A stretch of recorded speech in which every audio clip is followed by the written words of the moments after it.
I'm Jimmy Johnson, and you're watching PressPassTV. Hey, I'm Morgan Page. Thanks for joining us at PressPassTV. Porsche is an iconic car manufacturer with a rich legacy and storied racing heritage. We had a chance to sit down with one of the top guys at Porsche and have a conversation about the company, its history, and where it's going. Tell me a little bit about the Cayman. Let's talk about the Cayman S. It's really, I mean, a mid-engine car, a spectacular car, well balanced, and it's at a reasonable entry point. Yeah, this is, no pun intended, our entry-level sports car. And the good thing about the Cayman and Cayman S, but you don't even bother with the Cayman S. Cayman is enough. For $50,000 you have a sports car that makes you feel like Mario Andretti on any given day, yeah? And it's still within reach of normal people like you and me. Absolutely, and Porsche has been known through the years for rear-engine cars, but this is a mid-engine setup, much like the Boxster, and I think that that's something that makes it extra special because mid-engine, if you've ever driven a mid-engine car, you know that it's just it's balanced so well. It's nimble and tolerant and, you know, responsive, and I mean, talking about the Boxster, it's a perfect example, yeah? Because you mentioned Porsche making a name for itself with rear-engine cars, 911. You have to admit that the, what do you call it, the forefather of the 911 is actually a Volkswagen Beetle. Because the Volkswagen Beetle was designed by Ferdinand Porsche. Yeah? And when he, actually 60 years ago, when he founded what is today called the Porsche Aktiengesellschaft, yeah? The company that bears his name, the first sports car, the 356, yeah, was basically the chassis of a Volkswagen, yeah, and he made a two-seater out of it, yeah. So ever since we had the 356, and then came the 911, which was basically the same concept, yeah, but you had a rear wheel and rear engine model, which is always a little bit tail happy, yeah. And it really challenges the driver, which a lot of people pay a lot of money for this experience. Yeah? But then, and this is why I try to get the entree now into our Boxster range. In 1993, at the Detroit Auto Show, we came out with this design concept car, which was called the Boxster, which is a mix of Boxster engine and roadster. Yeah? Not a convertible, but it's just a sheer two-seat roadster. And why did they call it a Boxster?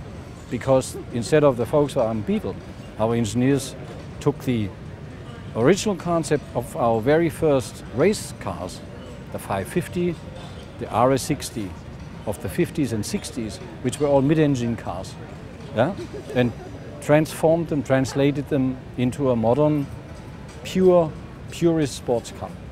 Yeah? And that's how the Boxster and the Cayman came all about. Well, they're wonderful cars. Can you talk a little bit about the setup with the Cayman, the wheels and tires and brakes that are found, or the combination of wheels, tires, and brakes that are found on the car? A little bit about the engine and the interior as well. I'd love to say the car speaks for itself, but it can't. You know, no, it's particularly this version you see here. That's the top of the line Cayman S. Right. Yeah, it's a limited edition Porsche design car with a special paint trim paint, you know, the black and the gray or the matte black racing trim, the 21-inch wheels. It has a 3.4 liter engine, yeah, with close to 300 horsepower. Yeah, it does 5.4 from 0 to 60. But as you said before, it's not so much the figures that let this car stand out. It's the feel that it gives to the driver and actually the co-driver too. Yeah, I always say that the passion with which the Porsche engineers, who are all secret little race drivers anyway, that the passion they develop when they dream up and design their products, it actually spills over into our customers because they are equally passionate. Yeah? And we respond to what they are looking for, or they respond to us what we offer them.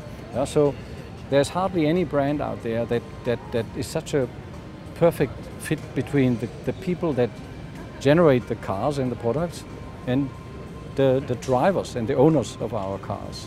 Well, I mean, they're wonderful cars. They are very reliable cars, and most importantly, they look great and handle well, and you always know what to expect from a Porsche. Let's talk a little bit about this Boxster.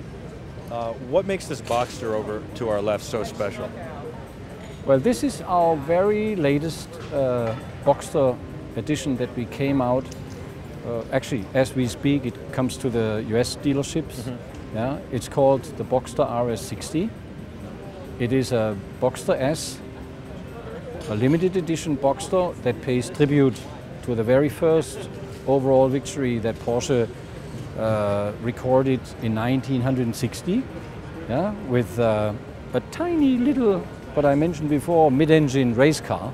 Yeah, the successor to the 550, a little bit stronger, but still a 1.6 liter engine, mid-engine car that's standing actually behind this car that really, can I say this on television, kicked ass against the Ferraris and the powerful Maserati V8s of this era. You can say yeah? that. Yeah, and it not only actually won the 12 Hours of Sebring, it won the Targa Florio, it won Le Mans, yeah, which was in these days quite something.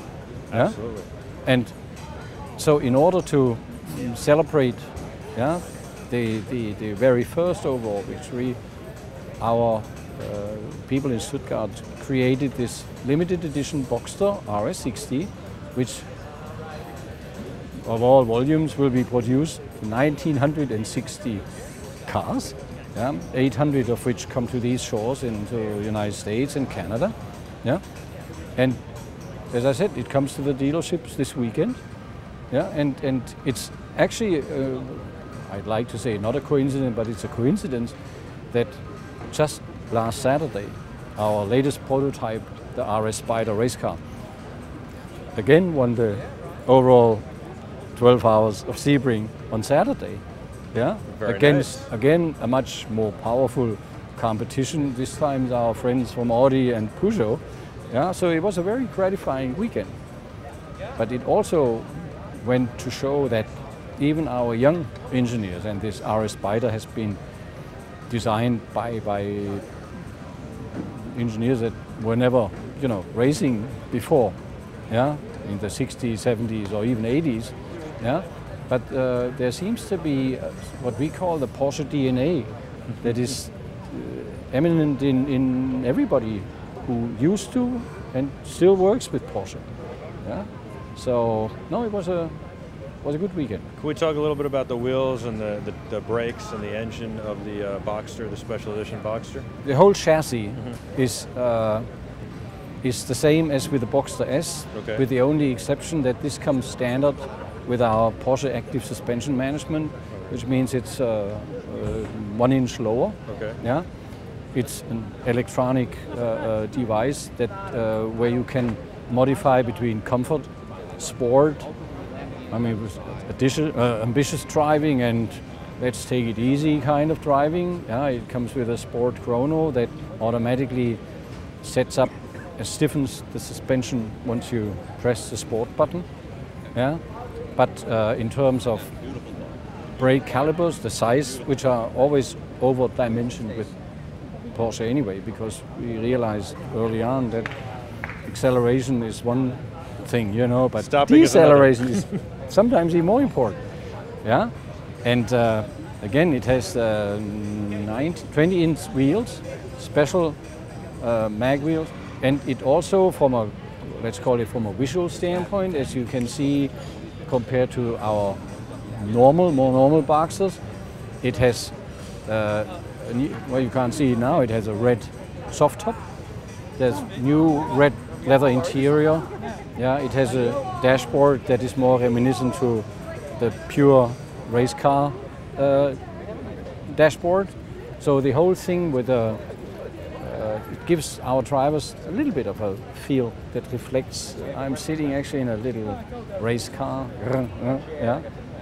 And what I forget, the sport exhaust, because sound, particularly in a mid-engine sports car, is a freebie, because since it's right behind your hey, there's no rear seat or anything. Yeah, you are constantly exposed to the noise of the engine, and if you have let's say if you have engine engineers that know what they are doing, this is not noise, this is music. Music, absolutely.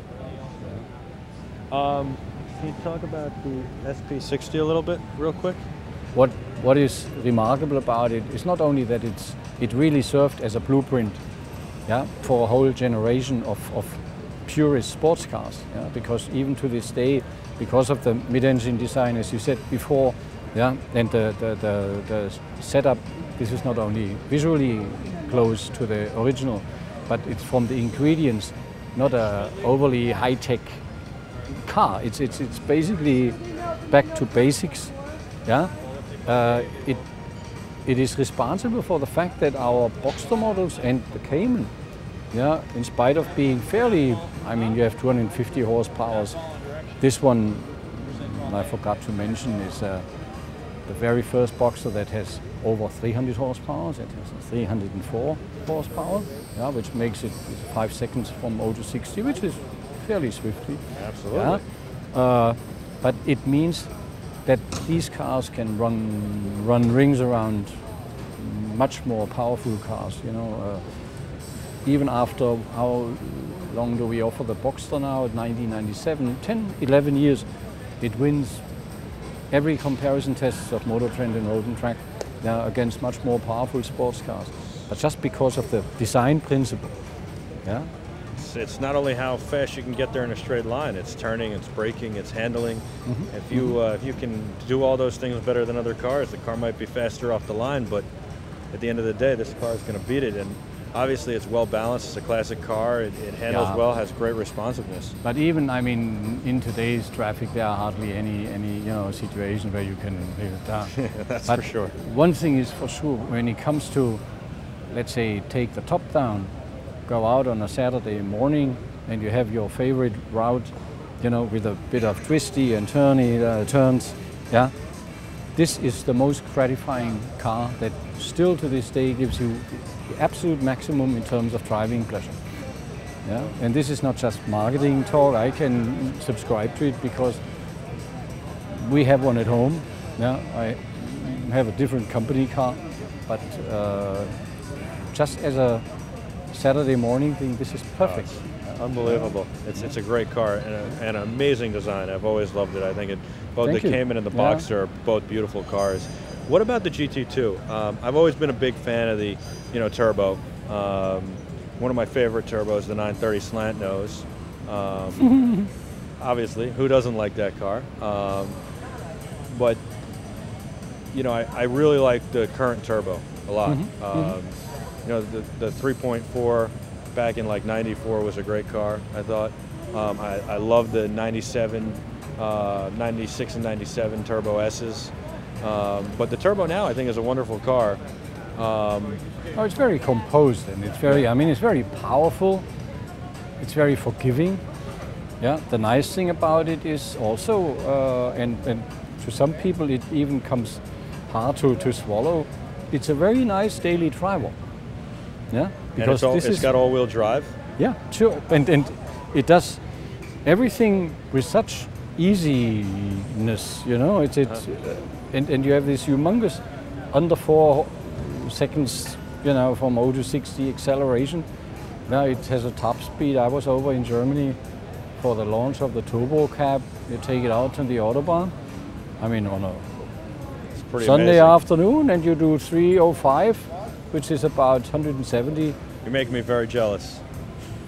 Yeah, it's once in a while it's nice if you can do it. I'm the first to admit it. Yeah, but the thing is, it does it with such easy going. That you sometimes forget in what monster car you are actually sitting. Yeah, so I think the turbo owners are pretty blessed because they have both a kitten and a tiger. And it just depends on what they want to make with it. Absolutely, absolutely. And that's one of the more remarkable things about it. And like you said, it can be a daily driver if you can afford to be in that bracket. But what about the GT? With the exception of this one, the GT2, I claim that the Porsche Turbo is the only super sports car that is a daily driver. And you think the GT2 is a daily driver? Sure. Really? Tell us a little bit about the GT2. The only reason why the GT2 might not be a daily driver is that we only brought 198 in this country. So I should this wrap is my actually hands around the this last. one. That's the last one. That's mine. I mean, not mine.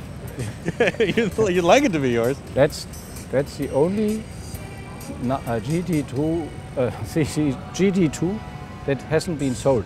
Really? Yeah, it's amazing. This is a PR car, which then goes back to Road and Track and Car and Driver, so they can find out whether there are other super sports cars. And this will, you know. So tell us a little bit about this ultra exclusive car.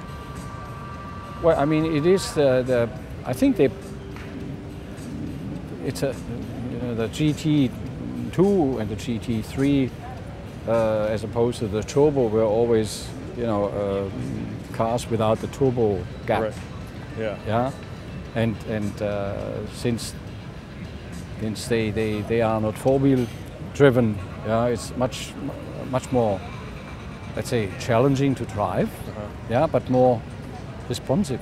And yeah, so if you are a good experienced driver, yeah, it's naturally much more satisfying to have a car that responds, yeah, and that sometimes tells you where it wants to go, yeah, and takes you with it, but not in a, no pun intended, you know, takes you overboard, right? You know, but where you really feel at once with. This is a driver's car.